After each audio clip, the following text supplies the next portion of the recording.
그리스도 안에서 새로운 삶 시리즈 설교 계속 나누고 있습니다. 오늘 영적인 가족과 함께 걷는 삶, 지난주에 공동체, 커다란 공동체였다면 오늘은 작은 영적인 가족과 함께 걷는 삶에 대해서 말씀 나눌게요. 그리스도인은 그리스도 안에서 새로운 삶을 살아가는 사람들입니다.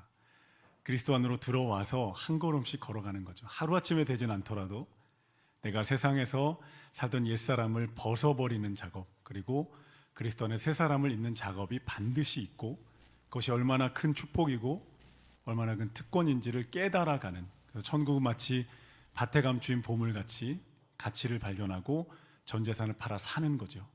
그렇게 믿음의 길을 함께 걸어가는 공동체를 여러분 교회라고 합니다. 사랑하는 성도, 우리가 하나님 안에서의 복된 공동체이고 하나님이 쓰시는, 하나님이 임재하시는 교회인 줄로 믿습니다. 하나님은요, 우리의 인생이 승리하기를 원하세요. 승리하십시오. 성령 충만하십시오. 옆에 보시는 분 인사하겠습니다. 승리하십시오.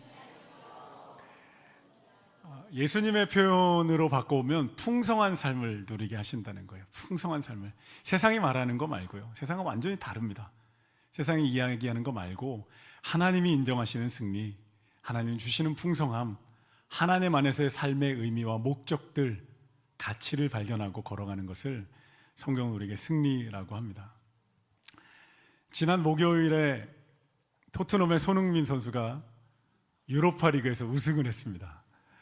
10년의 토트넘 여정 가운데 해리 케인, 그 영국의 프리미어 토트넘 구단의 레전드인 해리 케인도 들어보지 못했던 우승 트로피를 손흥민 선수가 들어 올렸고, 제가 그 장면을 보며 울었습니다. 승리가 얼마나 가슴 벅찬 것인지, 얼마나 열광적이고 얼마나 뿌듯하게 하는 것인지를 그 장면을 보면 많이 느꼈어요. 그래서 제가 그냥 넘어갈 수 없어서 영상을 준비했습니다. 네, 후반부터 축구인으로 살아가면서 40대 한창일 때 전국 목회자 축구대회에 나갔거든요. 목사님들 팀이 모여서 치열합니다. 우승 한번 해봤고 준우승 한번 해봤는데, 와, 그런 대회인데도 우승하면 온몸이 쭈뼛쭈뼛 서고 집에 돌아오는 길에 막 팀에서 미담들이 쏟아지고, 그 가슴 벅찬 느낌이 우리에게 있습니다. 사랑하는 성도 여러분, 인생의 경주에서, 신앙의 경주에서 승리하시기를 예수님의 이름으로 축복합니다. 우리 모두가 인생을 마치고 하나님이 인정하시는 승리를 가지고 하나님 앞에 서는 날이 있다는 거예요. 그날에 하나님이 천군 천사를 둘러 세우셔서 우승 트로피를 우리에게 주시고, 착하고 충성된 종아 잘했다, 수고했다, 인생 사는 동안에 믿음을 지키고 여기까지 와줘서 고맙다, 우리를 일으켜 세우시고 축복하시는 날이 올 줄로 믿습니다. 그날을 향해 가는 거죠. 하나님이 인정하시는 승리를 향해서. 땅끝에서 주님을 배우리, 주께 드릴 열매 가득 안고 땅의 모든 끝 찬양하라, 주님 오실 길 예비하라. 이런 찬양 있잖아요. 우리 모두가요, 이 인생의 경주에서 승리해서 두 팔 벌려 우리를 기다리시는 예수님을 만나게 되기를 간절히 소망하며 축복합니다. 누구나 승리를 원합니다. 누구나 풍성한 삶을 원하지만 누구나 다 승리를 하는 건 아닌 것 같아요. 누구나 풍성한 삶을 원하지만 누구나 풍성한 삶을 누리지는 않습니다. 왜냐하면 승리가 거저 주어지는 것이 아니기 때문에 그래요. 승리는요, 언제나 승리의 법칙이 있습니다. 풍성한 삶을 우리에게 예수님이 주신다고 말씀하셨잖아요. 성경 안에는 그 풍성한 삶을 누릴 수 있는, 그리고 만끽할 수 있는, 소유할 수 있는 원리와 법칙이 있습니다. 거기까지 가야 여러분 승리하는 거예요. 승리를 주셨습니다, 승리하고 싶습니다, 내 주님이 승리하셨습니다 라고 외치는 것만으로 여러분 안 되는 거죠. 수많은, 성경 속에 수많은 승리의 법칙들이 있는데요, 그 중에 오늘 한 가지만 함께 나눠볼게요. 우리가 신앙의 경주, 인생의 경주에서 승리할 수 있는 법칙, 비결 중에 하나는 여러분 공동체입니다. 믿음의 친구들, 믿음의 가족이 내 옆에 있느냐 없느냐에 따라서 승패가 갈라집니다. 내 옆에 믿음의 사람이 있다면, 믿음의 가족이 내 옆에 있다면 승리할 확률은 굉장히 높아집니다. 홀로 고아처럼 걷고 있다면 패배할 확률이 굉장히 높아집니다. 전도서 4장 9절을 이하에 보면요, 두 사람이 한 사람보다 나은데 세 가지. 왜냐하면 세 가지를 말합니다. 첫째는 넘어져 쓰러질 때 일으켜 세워줄 사람이 옆에 있으니까 좋다. 두 번째는 겨울밤에 혼자 자면 춥지만 둘이 함께 누우면 따뜻해서 좋다. 세 번째는 강도가 나타났을 때 혼자 싸우면 위험하지만 두세 사람이 함께 모이면 이길 수 있다. 이렇게 말씀합니다. 너무너무 분명한 승리의 원리잖아요. 혼자 있으면 패배할 확률이 높아지고 함께 걸으면 승리할 확률이 높아진다는 거예요. 한번 따라 보시겠어요? 혼자 있으면 패배하기 쉽습니다. 또 한 번요. 함께 있으면 승리하기 좋습니다. 예수님 오늘 본문에서 분명히 말씀하셨어요. 두세 사람이 모인 곳에, 내 이름으로 모인 곳에 내가 너희와 함께 할 것이다. 키워드가 명확하잖아요. 두세 사람, 예수 이름으로 모인 곳. 이게 교회입니다. 두세 사람이 예수 이름으로 모이기 시작하면 그곳이 바로 교회이고, 그곳에 예수님이 성령으로 함께 하신다고 약속하셨어요. 여러분, 지금 예배 시간에도 성령께서 운행하시면서 우리의 마음에 위로하시고 깨닫게 하시고 비전을 열어주시고 여러분 꿈을 꾸게 하신다는 거예요.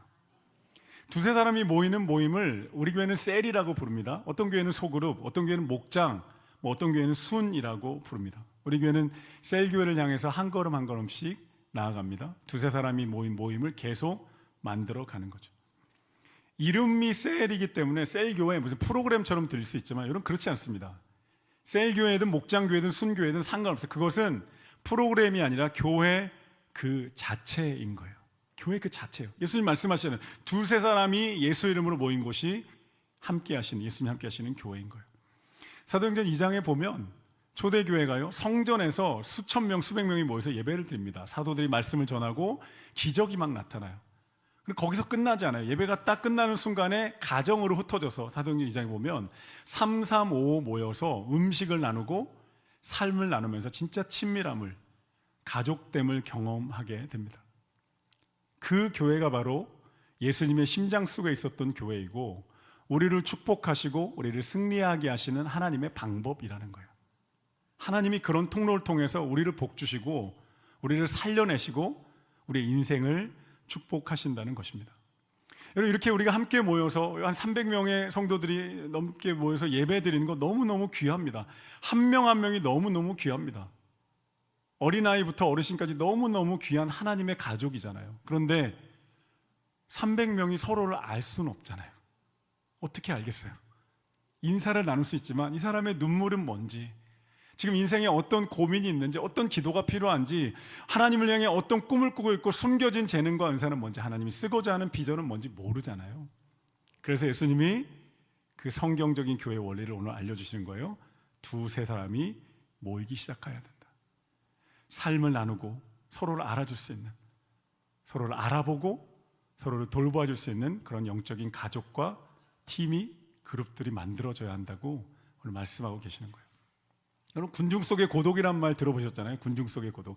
다 사람이 너무 많고 막 다 행복하고 다 즐거운데 나만 혼자 외로운 거예요. 교회 안에도 그런 일이 있을 수 있습니다. 다 은혜로워요. 목사님 막 소리 지르며 막 손흥민 영상을 틀면서 너무너무 막 예배를 뜨겁게 드리는데 나만 외로운 거예요. 혼자 있는 것 같아요. 그런 마음 들 때 있지 않나요? 아무도 나를 몰라요. 교회 왔는데 아무도 나에 대해 몰라요. 근데 나도 다른 사람은 몰라요. 그냥 오가는 거예요. 이 예배가 소중하지 않다는 게 아니라요, 예배에서 절반의 예배는 드렸지만 그 다음 교회됨이 빠져있기 때문에 여러분 그런 거예요. 제가 우리 성도님들 중에 명문가 자제들이 있는 거 압니다. 지방에 내려가면 종친회가 있고 마을 전체가 우리 종신 그런 데 있죠. 거기 종친 행사나 큰 제사가 열리면 가잖아요. 가면 막 갓쓴 할아버지 막 어르신들 다 모여가지고 서당 같은 데 모여 절 받고 막 엄청 모이잖아요. 가면 가지고 이종 사촌에 고종 사촌에 숙모의 할머니의 증조 할머니의 요만한 어린아이 삼촌 오셨습니까? 인사하고 막 다 가족이죠. 다 친척이고. 근데 서로 몰라요. 인사하고 절하고 오기 바쁜 거예요. 다 가족인데, 피로 맺어진 혈맹들인데 몰라요. 교회 안에 그런 일이 벌어질 수 있다는 거예요. 왜냐하면 절반의 교회는 됐지만 두세 사람이 모인 그 다음 절반의 교회로 채워지지 않으면 한켠이 계속 목마르고 비어있는 느낌 받게 돼 있어요. 마치 이런 거예요. 집에 가서 매일 식사를 하는데 아내가요, 매일 밥을 반 공기만 주는 거예요. 매일. 한두 번은 소식을 위해 건강을 위해 그럴 수 있는데 매번 나 출근해서 일해야 되는데 반 공기, 퇴근해서 배고파 죽겠는데 반 공기, 계속 반찬도 조금 반씩. 그러면 화가 나기 시작합니다. 나 왜 배고프지? 나는 왜 항상 배고프지? 이런 생각을 여러분 하게 되는 거랑 여러분 비슷한 거예요. 영양실조 걸립니다. 먹긴 먹는데 우리 모여서 예배드린 거 너무너무 은혜롭잖아요. 찬양대, 찬양팀, 막 설교, 기도 너무너무 은혜로운데 여기서 멈추면 여러분 50%만 채우신 거예요. 성경의 교회가 그렇습니다. 나머지 50%가 항상 비어 있는 거예요. 하나님 우리를 관계적인 존재로 지으셨거든요. 하나님과의 관계에서 풍성함을 누리고, 옆에 있는 가족과의 관계, 교회의 관계에서 의미 있는 삶을 누리고, 세상과의 관계 속에서 가치 있는 일을 이루도록 그 관계 속에 우리를 지으셨다고요. 정신과 의사 커프 톰프슨의 책 영혼의 회복이라는 책을 보면 어떤 사람이 자신의 말에 공감하며 관심을 가지면 실제로 뇌가 스스로 움직이면서 치유되고 강건해진다고 합니다. 과학을 통해 밝혀낸 거예요. 사람과의 관계에서 누군가 대화가 너무 따뜻하게 이루어지고 건강하게 이루어지면 나도 모르게 건강해지는데 뇌가 스스로 일한다는 거예요. 그래서 커프 톰슨이 이렇게 말합니다. 신경과학에서 발견한 사실은 이미 우리가 성경을 통해 알고 있는 내용들과 같다. 과학은 우리가 홀로여서는 안 된다고 말해준다. 다트머스 의학대학원의 미국적 가치연구소에 보면 관계를 위해 설계됨이라는 논문이 있는데요. 그 논문에서 이렇게 말씀합니다. 우리가 다른 사람들과 깊이 연결될 때, 관계를 맺을 때 옥시토신이라는 행복 호르몬이 나온다는 거예요. 행복 호르몬이 나오면 우리 안에 있는 병이나 아픔이나 통증들이 감소되거나 사라지고 치유된대요. 그 옥시토신이 하는 일이에요. 인간은 태생적으로 관계적인 존재로 지음받았고 그 관계를 통해서 공급받고 성장하게 되어 있고 누리게 되어 있습니다. 하나님이 우리에게 주신 선물이 교회인 거고, 하나님이 여러분에게 주신 선물이 바로 옆에 앉아있는 사람인 거예요. 아멘. 옆에 보시는 사람 인상했습니다. 당신은 하나님이 내게 주신 선물 같습니다. 한번 보십시오. 위아래로 포장도 잘해주셨고, 어쩜 이렇게 예쁘게, 어쩜 이렇게 잘생겼을까? 하나님이 지으셨으니까요. 아멘. 하나님이 만드셨으니까요. 여러분, 현대인들은 물질적 풍요 속에 살아갑니다. 부족함이 없습니다. 저는 가난해요, 부족합니다 아무리 말해도요, 세계 65억 인구 가운데 대한민국 사람들은 거의 5%에서 10%에 들어가는 부자들입니다. 우리나라가 그렇게 경제 강국인 거예요. 그런데 그 물질적 풍요 속에서 부족함이 없는 것 가운데 현대인들은 끊임없이 공허함과 우울함과 불안함에 시달립니다. 그 밑에 뿌리에 들어가면 성경적으로 보면 고아의 영이 있는 거예요. 고아의 영. 내가 누구인지 모르는 거예요. 내 존재의 아버지가 누구이신지 모르는 거예요. 내가 왜 2025년이 여기에 존재하는지, 무엇을 위해 살다 어디로 가는지 모르는 거예요. 말은 안 합니다. 말은 안 하는데 우리 안에 있는 내 영이 그걸 알아요. 내 안에 있는 영이 그걸 아는 거예요. 내 존재의 아버지가 누구신지 다 알고 싶다는 거예요. 마치 여러분 놀이공원에 어린아이가 갔는데 엄마 아빠를 잃어버린 거예요. 놀이공원은 막 화려한 기구들, 막 재밌는 기구로 가득하잖아요. 사람도 많습니다. 먹거리도 넘쳐납니다. 근데 어린아이는, 엄마 아빠를 잃은 어린아이는 길을 잃은 거예요. 여러분 생각해 보세요. 그 어린아이가 엄마 아빠 없으면 그때부터 노나요? 이게 좋다, 잘됐다, 축제다, 엄마 아빠가 하지 말라는 기구 타야지, 먹을 거 사 먹어야지, 신난다 이러고서 뛰어다니나요? 그 자리에 서서 웁니다. 엄마 아빠 앙앙 웁니다. 우리 현대인들의 마음 가운데 그 내면의 어린아이, 놀이공원에서 길을 잃은 어린아이가 다 있다는 거예요. 존재의 아버지이신 하나님을 잃었다는 거예요. 내가 누구인지 모르고 어디로 가는지 모른 채로 여러분 살아갑니다. 그 고아영에 사로잡힌 인간들은요, 그 내면의 불안과 공허를 잊고 싶어서 딴 거를 찾습니다. 그거 잊게만 해준다면, 내 내면의 아이를 달래주기만 한다면 뭐든 하겠다는 거예요. 돈, 쾌락, 명예, 소유, 인정, 소확행, 음식, 여행, 취미, 친구, 좋은 것들입니다. 그런데 그것을 내 인생의 주인으로, 아버지로 붙잡기 시작하는 순간에 인생은 서서히 추락하기 시작합니다. 그게 현대인들의, 어쩜 우리 모두의 아픔인 거예요. 칼빈이라는 신학자가 이걸 어떻게 설명했냐면요, 그 모든 갈망들은 진짜 하나님을 만나고 싶은 욕구의 표출이라는 거예요. 진짜 하나님, 진짜 존재의 아버지를 만나고 싶은 그 내면의 욕구가 다른 것들 막 찾아다니는 인간의 욕망으로 나타난다는 것입니다. 고아의 영은 언제 치유될까요? 예수 그리스도를 통해 하나님과의 관계가 회복되면 치유됩니다. 할렐루야, 할렐루야. 죄로 인해 끊어졌던 하나님과의 관계가 그리스도의 십자가를 통해 회복되고 하나님이 나의 아버지시라고 내가 고백하고 받아들이는 순간에 고아의 영은 힘을 잃기 시작합니다. 그 대신에 자녀의 영이, 아들의 영이 내 안에 여러분 들어오기 시작합니다. 여러분, 아들의 영이, 자녀의 영이 이 아침 여러분 가운데 함께하기를, 충만하기를 예수님의 이름으로 축복합니다. 고아의 영 예수의 이름으로 떠나갈지어다. 불안과 공허와 우울함은 떠나갈지어다. 하나님 아버지의 사랑이 충만하기를 예수님의 이름으로 축복합니다. 상반기 동안에 저희 교회 참 많은 새가족들이 오셨는데요, 우리 교회 오셔서 처음 하시는 말이 교회가 참 따뜻하다는 거예요. 안내팀들이 너무너무 따뜻하고, 예배드리는 드리는데 찬양팀 찬양대 따뜻하고, 목사님은 얼굴이 우상이고.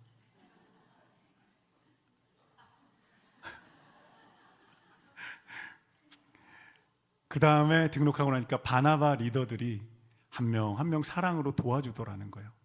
다른 교회에서 이런 경험 못 해봤어요. 이런 보고서 많이 듣습니다. 저희 바나바 보고서 매주 제가 모니터링 하는데요, 그러면서 내가 하나님께 더 가까이 가야 되겠다, 신앙생활 잘하고 싶다, 나도 멋진 신앙생활 하고 싶어요, 이런 고백 너무 많이 듣습니다. 물론 뭐 사람 모인 곳이니까요, 바나나든 바나바든 뭐 안 좋은 면도 있고 힘든 사람들도 있겠죠. 그러나 지난 상반기 동안에 그런 관계적인 아름다움이, 관계 속의 사랑과 도움이 우리 교회 안에 계속 흐르고 있어요. 할렐루야, 할렐루야. 누구라도 데려오고 초청하시면 저희 바나바 리더들이 책임지고 사랑으로 도와드릴 것입니다. 이게 교회라는 거예요. 두세 사람이, 그렇잖아요 여러분, 환영합니다 하고 놔두고 이 예배만 있다면 어떻게 알겠어요. 근데 4주 동안 만나면서 기도 제목을 물어보고 삶을 나누고 함께 울고 내 가족인 것처럼 품고 눈물로 기도하는 리더들이 있어서 우리 신앙이 살아나고 인생이 살아나고 하나님 나라의 꿈을 꾸게 되는 줄로 믿습니다. 제가 예수전도단이라는 선교단체에서 훈련을 받았었는데요, DTS라고 Discipleship Training School에서 예수 제자학교를 캐나다 토론토에 갔었어요. 6개월 동안 3개월 공동체 생활을 하고 3개월은 남미로 내려가서 콜롬비아에 가서 3개월 전도 여행을 했습니다. 3개월 공동체 생활하는 동안에 한 주에 한 가지 주제씩 배우고 또 섬기고 조별 나눔하고 기도하고 이러면서 공동체를 제가 경험했는데, 그때 한 앞부분에 2, 3주 동안에 내적인 치유의 시간이 있어요. 내적 치유하는데 오픈니스, 브로크니스라 그래서 저희 학생들이 한 25명, 간사님들 한 10명 이렇게 다 둘러앉았어요. 둘러앉아서 자기가 살아온 인생의 아픔과 기쁨을 나누는 시간을 가졌어요. 한 명씩. 퀘이커 퀘스천이라 그래서 인생이 가장 추웠던 때, 가장 따뜻했던 때, 가장 행복했던 때, 가장 힘들었던 시간들을 나누면서 한 명씩 한 명씩 일주일 내내 아침 저녁으로 오후에 한 명이 2시간씩 얘기하기도 하고 졸기도 하고 울기도 하고 웃기도 하면서 자신을 다 오픈하는 시간을 가졌어요. 금요일쯤 됐는데 오후에 한참 듣고 있는데 성령님이 제 안에 감동으로 말씀하셨어요. 성령의 감동, 이렇게 말씀하셨어요. 성민아, 이 느낌을 기억해둬라. 이것이 교회다. 이것이 교회다. 건물이 아니고요, 내 눈물, 내 인생, 내 꿈을 나누면서 두세 사람이 모여서 정말 함께하는 그 가족, 함께하는 공동체가 교회라고 말씀하셨어요. 찬성들, 우리 베델교회가 그런 교회로 세워져 가기를 간절히 소망합니다. 함께 가족 되는 거죠. 친밀함과 성장과 위로가 있는 거예요. 예수님 생각해 보세요. 예수님 계신 곳에 수많은 사람들이 항상 몰려들었습니다. 수많은 사람들을 가르치고 사랑해 주시고 치유하고 먹이신 다음에 그들이 흩어진 다음에 12명이 남아요. 예수님 12명과 함께 3년간의 공생애를 지내시죠. 그리고 그 중에서 또 3명을 선택해서 베드로, 야고보, 요한과 함께 더 긴밀한 나눔을 변화산에도 데리고 올라가셨어요. 그리고 그 12명이 세상을 뒤집어 놓았습니다. 너무 놀랍지 않나요?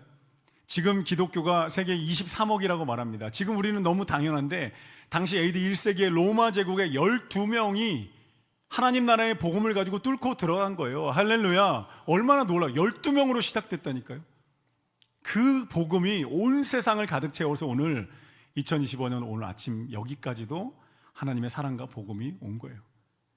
사도 바울도 마찬가지였습니다. 바울이 혼자 다니지 않았어요. 처음엔 바나바였고요. 그 다음에 실라와 디모데, 아굴라와 브리스길라, 긴밀한 동역자들. 그래서 그들과 마음을 나눴고 눈물겨운 힘든 것도 나눴고 기도를 부탁했고 함께 세워져 갔습니다. 두세 사람이 모인 곳에 내가 너희와 함께 하겠다. 여러분, 저희 교회 제가 셀 신방을 해보면요, 또 이야기를 들어보면요, 내가 이 셀을 만나서 이 믿음의 가족과 친구들을 만나서 내 인생이 완전히 변화되고 회복됐다는 간증 많이 듣습니다. 내 인생이 정말 어두웠는데 안개처럼 가렸는데 어느 날 지나가다가 하늘을 바라봤는데 안개가 겹쳐있고 이 평안은 뭘까? 내게 왜 평생 없던 이 평안이 내게 왜 찾아왔을까라고 감사하면서 교회 가운데, 셀 가족 가운데 하나님께 감사한다는 이야기 많이 듣습니다. 잃어버렸던 하나님과의 관계가 회복됐다는 이야기도 듣는 거예요. 하나님 계속 통로로 사용하시는 거죠. 하나님과 연결되는 통로인 거예요. 이 축제 예배, 다 같이 모이는 축제 예배, 그리고 두세 사람이 모이는 믿음의 영적인 가족들이 하나님의 통로로 사용돼서 우리를 승리하게 하는, 할렐루야, 승리하게 하시고 풍성하게 하시는 하나님의 비결, 하나님의 법칙이 여기에 있는 줄로 믿습니다. 제가 부목사 생활을 오래 하고 지난번 교회에서 30주년 기념으로 분립개척을 결정하고 저를 담임 목사로 선정을 했어요. 제가 선임이었기 때문에. 그래서 개척을 준비하는데 제가 기도하는데 하나님이 청년들과 함께 교회를 해보고 싶은 막 갈망을 주시는 거예요. 제가 목사 아들로 청년 때 너무너무 방황 많이 했고, 그리고 하나님께 돌아오고 보니까 청년들이 외롭게 걷고 있는 청년들 도와주고 싶어서 제가 하나님, 저들의 멘토와 목자가 되고 싶어요 하고 서원한 다음에 청년 사역만 거의 한 20년 가까이 했거든요. 그래서 당회 교회에 말씀드렸어요. 제가 청년들하고 교회를 시작해보고 싶은데 분립개척 말고 허락해 주시겠습니까? 의논하시고 허락을 해주셨어요. 약간의 지원이 있었고, 예전에 청년들 한 3명, 4명 모여서 대학로 카페에서 예배를 드리기 시작했습니다. 카페를 빌렸는데 주일날 4시간만 빌렸어요. 예배를 막 드리고, 그때 1년이 되기 전에 코로나가 온 거예요. 3년간의 코로나 기간이 시작됐죠. 그때 어떻게 해야 됐을까? 저희 사모가 한 명 한 명 만나기 시작한 거예요. 집으로 부르기도 하고 찾아가기도 하고 집에 와서 음식 해주고 간식 먹고 부족하면 또 시키고, 그래서 3시간 4시간씩 살아온 얘기, 슬픈 얘기, 기쁜 얘기, 울며 웃으면서 깊은 나눔을 했어요. 우울증에 걸린 친구 한 주에 한 번씩 찾아가서 함께 울고 이야기 나누고, 취업 준비하느라 힘든 친구 한 주에 한 번씩 만나서 큐티 나눔하면서 용기를 주고 취업하게 되고, 그런 친구들 만나서 회복되고 하나님 안에서 성장했어요. 한 20명까지 성장하다가 코로나 후에 여기까지인 것 같은, 제 나이가 많아져서 청년 사역은 여기까지인 것 같다라고 함께 기쁨으로 감사하고 헤어졌습니다. 6월 22일에 제 위임식이 있는데 연락했더니 다 축하해주러 오겠다고 오랜만에 볼 것 같아요. 지금도 여러분 그 시간을 생각하면 그 감동과 느낌이 느껴집니다. 너무 진해서 그래요. 연한 아메리카노 말고 이렇게 에스프레소 마시면 진하잖아요. 그런 것처럼 정말 진짜 할 수 있는 게 없었어요. 개척교회고 코로나였어요. 두세 사람이 계속 모였어요. 기도하고 삶을 나누면서 그 안에 하나님의 임재가 있었고, 그 기간 동안에 하나님이 저와 저희 사모 가운데 부성회와 모성회를 만드셨어요. 성도들을 볼 때요, 그냥 의무 때문이 아니라 보면 애틋해요. 잘 됐으면 좋겠어요. 성도님들 사업장 잘 됐으면 좋겠고, 아픈 이들 이렇게 기도하다 보면 눈물 나고, 뭔가 눌려있고 깨어진 인생들 보면 회복됐으면 좋겠어요. 살아났으면 좋겠어요. 그냥 막 그런 마음이 이렇게, 우리 내 아들을 보듯이 은결이 볼 때처럼 성도들 보면 잘 됐으면 좋겠는데, 치유됐으면 좋겠는데, 하나님 저 인생이 살아났으면 좋겠어요. 하나님 축복해 주시면 좋겠어요. 이런 마음을 너무나 많이 느낍니다. 사랑하는 성도 여러분, 성경에서 하나님은 수없이 말씀하고 계세요. 혼자 있지 말아라. 혼자 있지 말아라. 연결되어야 한다. 두세 사람이 모여야 한다. 그래야 산다는 거예요. 아담을 향해서 너가 혼자 있는 것이 좋지 않으니 내가 돕는 배필을 만들겠다. 전도서 4장 말씀에 두세 사람이 있으면 싸울 수 있고 이길 수 있다. 예수님 오늘 말씀하시잖아요. 두세 사람 모인 곳에 내가 너희와 함께 있겠다. 초대교회는 이 모든 말씀에 순종했잖아요. 그래서 성전에서 뜨거운 예배를 드리고 가정으로 두세 사람이 흩어져서 삶을 나누며 가족이 되고 친구가 되고 믿음의 군대가 됩니다. 여러분, 혼자 있으면 안 됩니다. 함께 있어야 하고 함께 걸어갈 때 우리는 승리할 줄로 믿습니다. 아멘. 기도하겠습니다. 하나님, 우리를 이곳 베델교회 믿음의 가족으로 불러주셔서 감사합니다. 함께 이 광야 같은 세상, 이 외로운 세상, 이 혼란스러운 세상을 가족이 되고 친구가 되고 군대가 되어서 승리의 길을, 믿음의 길을 걷게 하시니 감사합니다. 더 가족 되게 하여 주시옵소서. 더 친밀하고 더 가깝고 더 마음을 나누며 한 가족 되게 하여 주시고 더 풍성한 은혜가 우리 베델의 성도들 가운데 임하게 하여 주옵소서. 예수님의 이름으로 기도드렸습니다.